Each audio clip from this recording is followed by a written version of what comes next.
Hello students, इस video में हम कुछ ऐसे रूल्स देखेंगे जिससे आपके शॉर्ट हैंड में इम्प्रूवमेंट होगा, आपकी स्पीड इंक्रीज़ होगी। उन सभी पॉइंट्स को कवर करके ये वीडियो कंपाइल की गई है और इसमें आपको काफ़ी हेल्प मिलने वाला है इस वीडियो से। ठीक है, तो चलिए स्टार्ट करते हैं।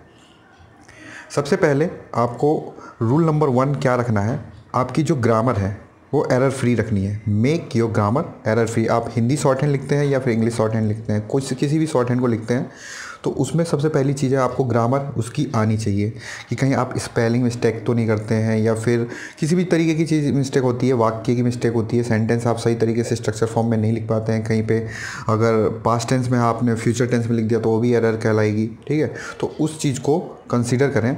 यहाँ पे क्या लिखा है, आपकी व्याकरण ही आपका सिलेक्शन है। अच्छा शॉर्ट हैंड लिखना आता है आपको, फिर भी बच्चों का सिलेक्शन व्याकरण अच्छा ना होने के कारण रुक जाता है। अगर आपका अच्छा व्याकरण नहीं है, कहीं पे आपको बच्चों लिखना है, वहाँ पे बच्चा लिख के आते हो तो वो भी एक एरर काउंट होगा।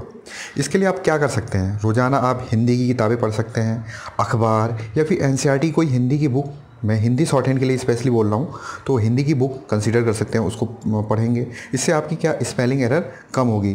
कहीं पे भी आप देखते हैं जैसे समाजवाद, समाज बनता है, समाज लिखते हो, समाज नॉर्मली मौ पे आ की मात्रा ज लिखती है, लेकिन उसी से समाजवाद बनता है तो सौ में आ की मात्रा और इंक्लूड हो जाती है।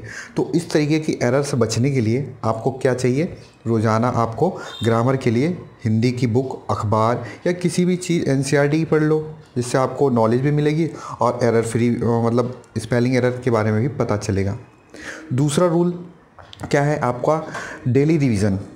आप रोज़ाना उन शब्दों का रिवीजन करें जिन शब्दों को बनाने में आपको प्रॉब्लम होती है। किसी भी शब्द को अगर किसी भी चीज़ पे स्टक होते हो, जैसे मान लो कि प्रॉब्लम ही लिखना है मुझे शॉर्ट हैंड में, आप उस पर स्टक हो जाते हो। अगर शॉर्ट हैंड लिखते समय आपको आपकी पेंसिल रुक जाती है तो उसको क्या करना है, आपको उन शब्दों को अलग से छोटे छोटे कागज़ के टुकड़ों पर लिख कर अपने पास हमेशा रखें, जिससे कि आप कभी भी देखकर उसका रिवीजन कर सकते हैं। कुछ इस फॉर्म में जैसे मैंने बताया रखा है, देखिए आप स्क्रीन पे दिख रहा होगा आपको। जैसे मुझे कह चुका हूँ कि लिखता हूँ तो मैं पूरा बड़ा लिखता हूँ। इससे क्या होगा, आप इस तरीके से लिखेंगे तो इसके हैबिचुअल हो जाओगे और रोज़ाना देखेंगे इस चीज़ को तो आपके आँखों में वो और माइंड में भी फिट हो जाएगा। ठीक है, जैसे विशेष तौर पे लिखा हुआ है, मैंने उसको इस फॉर्म में इस तरीके से लिखता हूँ मैं। यह दुर्भाग्य की बात है कि वो इस तरीके से लिखता हूँ मैं, दुर्भाग्यवश वो इस तरीके से लिखता हूँ मैं। तो ये अपना अपना जो भी आपका मैटर है, आप इंग्लिश में लिखते हैं, हिंदी में लिखते हैं, तो आप इस तरीके से छोटे छोटे कागज़ के टुकड़े ले लीजिए, किसी तरीके से कार्ड ले लीजिए, उसके ऊपर लिख लीजिए, अपने पास रख लीजिए। जब ये पूरा ख़त्म हो जाएगा कार्ड, मतलब कार्ड बनाना कम से कम 10 कार्ड हो जाए तो उस कार्ड को पहले उस पर काम कीजिए जब तक वो आपका ख़त्म ना हो जाए, फिर उसको छोड़ के फिर दूसरे कार्ड को बनाइए। इसी तरीके से आप अच्छे तरीके से सीख सकते हैं। अगली चीज़ क्या है, अगला रूल क्या है, record your mistakes analysis. Short hand लिखते समय आप कहाँ गलती करते हैं, रोज़ाना अलग नोट्स में लिखते रहिए। मतलब आपने जो गलती कर रहे हैं उसको लिखिए, केवल मतलब ऐसा नहीं है कि किसी को बता रहे हो उसी तरीके से आप अपने नोट्स में लिख दो कि आज मैंने यहाँ पे गलती करी है। इसी तरीके से उसको रोज़ाना लिखो, 6 दिन तक लिखो और 7वें दिन हफ्ते के लास्ट में उस नोट्स को एनालिसिस करो और देखो कि मैंने क्या क्या यहाँ पे लिखा है अपने कॉपी में, कि अच्छा मैं यहाँ पे भी गलती करता हूँ। फिर उसको नेक्स्ट वीक में ख़त्म करने की कोशिश करो। ठीक है, उसको ख़त्म करने, मिनिमाइज़ करने की कोशिश करो। यहाँ पे लिखा है mistake is the best teacher, मतलब मिस्टेक ही, गलती ही आपका बेस्ट टीचर है। मतलब आपको अगर गलती नहीं आ रही है वहाँ पे जाके गलती हो जाएगी, यहाँ पे गलती आनी चाहिए, ज़्यादा से ज़्यादा गलती आएगी तभी आपको पता चलेगा कि क्या मेरे अंदर कमी है। फिर है next rule number, regular dictation and transcription.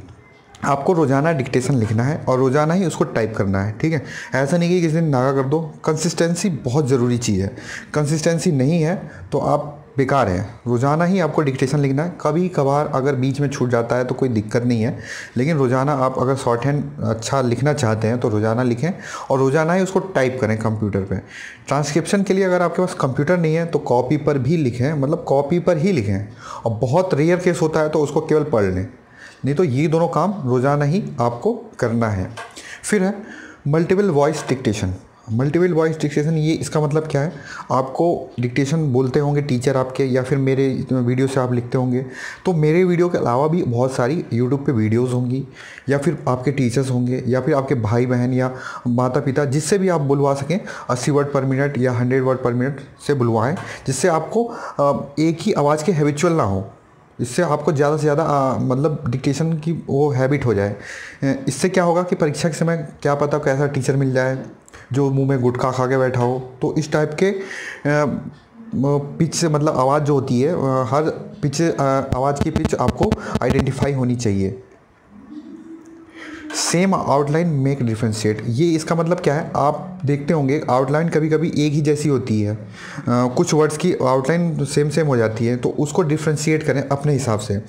हालांकि इसके लिए क्या होता है कि आप वाक्य बनाते समय आप अपना सेंस यूज़ करें कि यहाँ पे मैं क्या लिखूँगा। जैसे मान लीजिए कि जो लोग आता है, तो जो आज एक जैसा ही बनता है, तो उसको डिफ्रेंशिएट करो कि भाई जो के बाद लोग आएगा, उस तरीके से आज यहाँ पे नहीं आएगा, तो ये सेंस वाला काम होता है। तो सेंस के तरीके से भी अंतर कर सकते हैं। बाकी आप अपना खुद आउटलाइन भी बना सकते हैं कि जो को काट दीजिए, या फिर ओ की मात्रा ऊपर लगा दीजिए, या किसी भी तरीके से आप उसको अपने तरीके से आइडेंटिफाई कर सकते हैं। तो डिफ्रेंशिएट लेकर चलना है आपको, जिससे बाद में ही प्रॉब्लम हो ही ना हो, और इसके हैबिट होनी चाहिए आपको। फिर अगला rule, make your own outline या वाक्यांश। मतलब आउटलाइन या वाक्यांश जो होता है बहुत ज़रूरी इसलिए हो जाता है कि आपकी स्पीड को इम्प्रूवमेंट करता है, मतलब स्पीड में इजाफा करता है। किसी भी छोटी चीज़ को, जैसे मैंने अभी पीछे अपना जो बना रखा है, ये वाक्यांश है कुछ, तो ये इनको छोटे छोटे इसमें फॉर्म में लिखा है मैंने। देखिए ये दुर्भाग्य की बात है कि अगर मैं अलग अलग बनाऊंगा तो ये बहुत बड़ा हो जाएगा, लेकिन मैंने एक ही जगह कंपाइल करके बना दिया इसको। तो इस तरीके से छोटे छोटे वाक्यांश बनाने की कोशिश कीजिए, जिससे कि आपके शॉर्ट हैंड में स्पीड आए। और शॉर्ट हैंड अपनी खुद बनाएं, सेल्फ मतलब अपनी खुद अलग बनाएं, दूसरे किसी से हेल्प मत लेंगी, दूसरे किसी से हेल्प लें, लेकिन अपना खुद बनाएं, कि जिससे कि आप खुद लिखते हैं, दूसरा कोई नहीं लिखता है। कब तक कॉपी करेंगे किसी का, अपना खुद बनाओगे। भले ही हाँ थोड़ा सा देख ले कि हाँ वो उस तरीके से बनाता है, वो अपना यूज टू में खुद लाओ। अगला है rule, read your old written shorthand dictation. आपकी जो पुरानी बहुत पहले की लिखी हुई डिक्टेशन है, उसको भी रोज़ाना पढ़ने की कोशिश करें। हफ्ते में 1-2 बार खोल के कॉपी अपना डिक्टेशन 2-3 बार पढ़ें, और किसी भी डिक्टेशन को कम से कम 5 से 10 बार पढ़ना बहुत ज़रूरी होता है। जिससे कि होता है ना कि आप इंस्टेंट वहाँ पे जब एग्ज़ाम दे रहे होंगे, वहाँ पे आपको स्टक ना होना पड़े कि मैंने कुछ लिखाया था, परिवर्तन लिखा था, उसको परिवर्तन पढ़ा ही नहीं जा रहा, परावर्तन पढ़ा जा रहा है। तो इस तरीके से स्टक ना होने के लिए आपको डिक्टेशन कम से कम 5 से 10 बार और पुरानी डिक्टेशन को पढ़ना है ज़रूरी। ठीक है, इससे ये होगा कि बहुत जल्दी अपनी शॉर्ट हैंड पढ़ पाएंगे, मतलब इससे मतलब बहुत जल्दी अपना शॉर्ट हैंड पढ़ सकेंगे। नहीं तो आदमी रुक रुक के पढ़ता है, तो उससे आदमी की टाइमिंग ख़राब होती है। वहाँ पर 65 मिनट मिलेगा आपको 800 वर्ड लिखने के लिए, वो काफ़ी कम होता है वो, अगर आपको पता नहीं है तो जल्दी। ठीक है, तो ये कुछ रूल्स थे।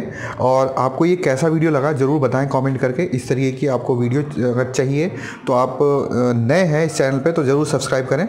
मैं इस तरीके की वीडियो बनाता ही रहूँगा। ठीक है, थैंक यू।